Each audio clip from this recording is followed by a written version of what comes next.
Si vous démarrez sur ZBrush, eh bien, il y a quelque chose que vous devez assez vite apprendre, ce sont les raccourcis clavier. Ça va vous faire gagner pas mal de temps et c'est aussi plus efficace de travailler avec. Donc, pour vous aider, j'ai décidé de créer un document qui répertorie tous les raccourcis clavier. Alors pour ça, je suis allé sur le site de l'éditeur et je suis tombé en fait sur un document qui existe que je trouvais pas vraiment très bien fait. Donc je me suis lancé en fait dans la, j'ai recréé en fait un document propre et surtout je vous ai vraiment mis, je vous ai surligné pour moi les actions qu'il fallait vraiment apprendre. Du reste, c'est un peu plus gadget. En tout cas, vous pouvez imprimer ce document, vous pouvez le télécharger, le lien est dans la description. On en reparle juste après le générique.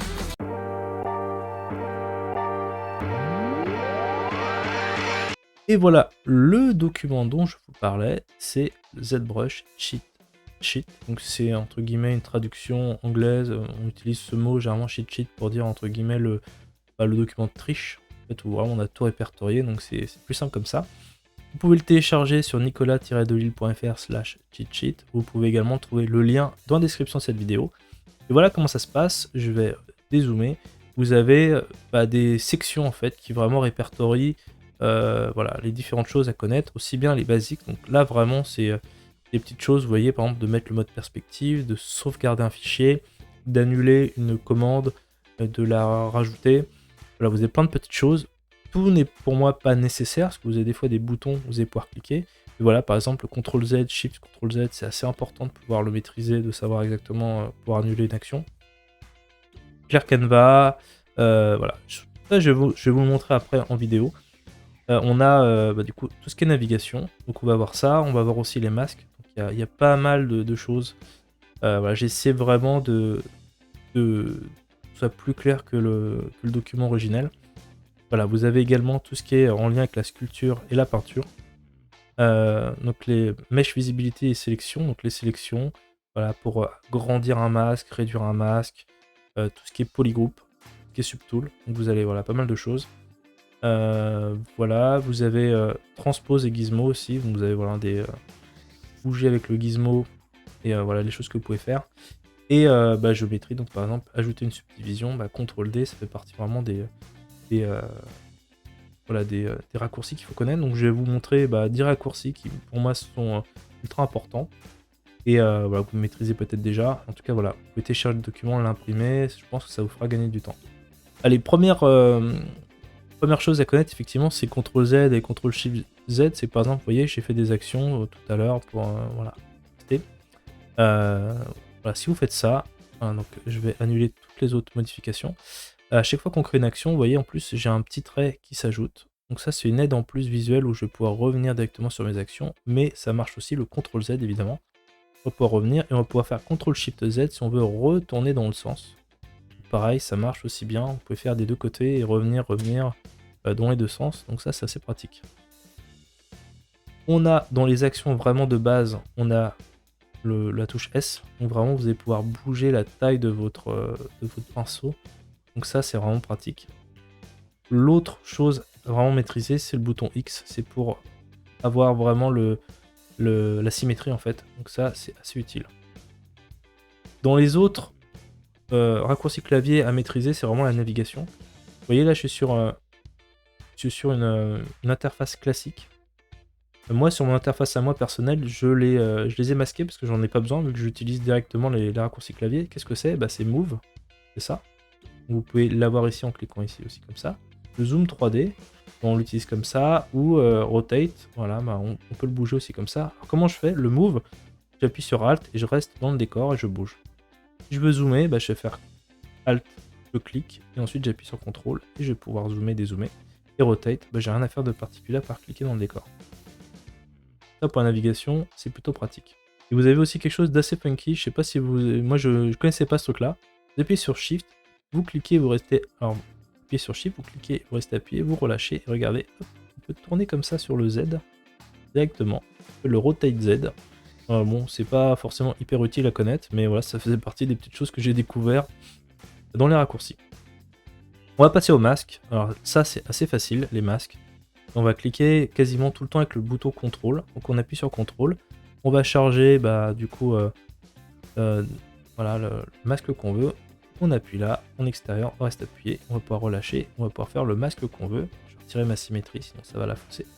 Voilà, donc j'ai mon masque. Alors après j'ai une topologie un peu dégueulasse, c'est de l'impression 3D, mais voilà, en tout cas c'est comme ça. Vous allez pouvoir flouter, vous appuyez sur CTRL et vous cliquez, vous allez pouvoir flouter.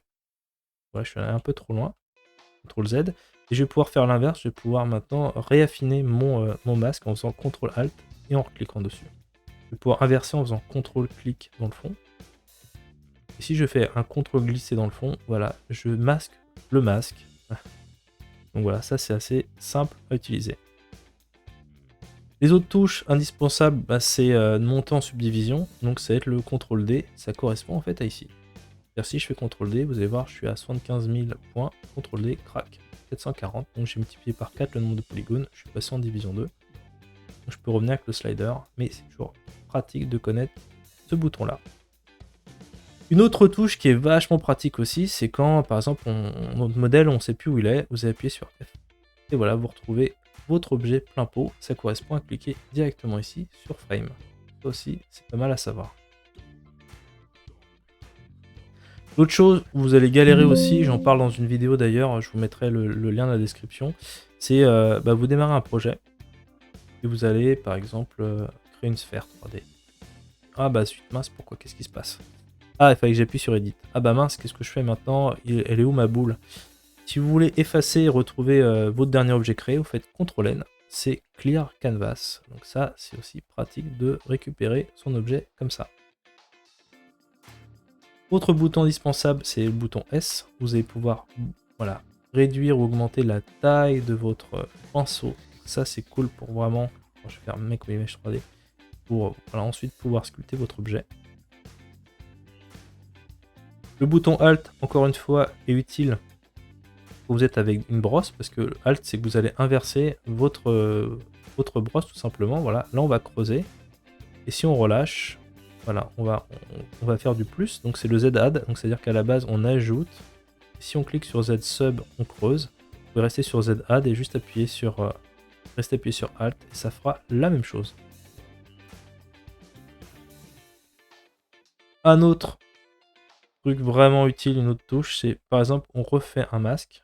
Voilà, je vais faire un masque et je veux sauvegarder ce masque en polygroupe. Alors je vous invite, j'ai une vidéo sur les polygroupes si vous voulez, si ça vous parle pas totalement. Vous allez faire CTRL W. Voilà, ça disparaît. Si on va dans PolyF, hop, on retrouve notre masque qui a bien été sélectionné. Et je peux en refaire d'autres à foison si j'ai envie. CTRL W. Voilà.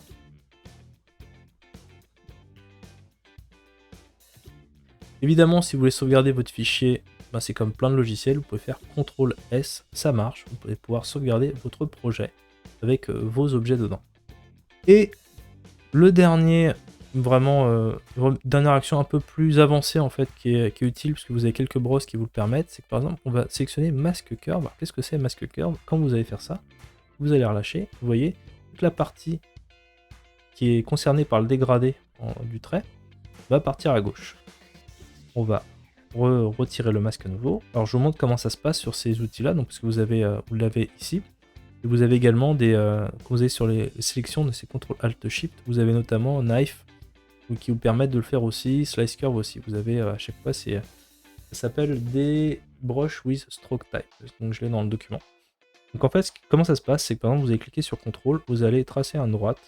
Et tant que vous n'avez pas relâché, ça, voilà, vous n'allez pas créer votre masque. Mais ce que vous pouvez faire, c'est que vous pouvez appuyer sur la barre d'espace en même temps. Donc déjà, vous allez pouvoir bouger voilà, la scène. Si vous relâchez la barre d'espace, vous pouvez à nouveau voilà, vraiment mettre le point de départ où vous voulez. Donc c'est toujours pas mal pour ajuster. Quand vous êtes là, en fait, soit vous cliquez là et évidemment vous avez fait une sélection droite, mais on peut faire des sélections un peu différentes. C'est là où je mets dans le document notamment une tape, deux tapes. Je vous montre ce que c'est. Une tape, c'est donc je fais CTRL, j'arrive ici. Et là, je vais, en restant appuyé, toujours, donc je maintiens mon clic gauche et mon bouton CTRL appuyé. Je vais faire une tape sur Alt. Voilà, vous avez vu, il y a eu un petit... ça a un peu scintillé rapidement. Et regardez ce qui va se passer. Hop, je vais pouvoir faire voilà, un arrondi. Donc ça, c'est plutôt cool. Donc je relâche, tac, il m'a fait une sélection arrondie. On peut aller plus loin que ça, on peut faire aussi un angle droit, donc je refais, je fais une fois, deux fois. Donc j'ai fait 2 tapes. Là, si je fais 2 tapes, vous voyez, il me fait un angle droit. Et donc je relâche. Voilà, donc après, il a, voilà, par moment, c'est pas toujours, ça marche pas toujours bien, mais par exemple là, regardez. Voilà, nickel. Donc c'est pour ça qu'on voyait 2 tapes. Dites-vous que c'est parce que c'est une brosse de ce type-là et qu'il faut appuyer, rester appuyé sur CTRL et appuyer 2 fois sur Alt.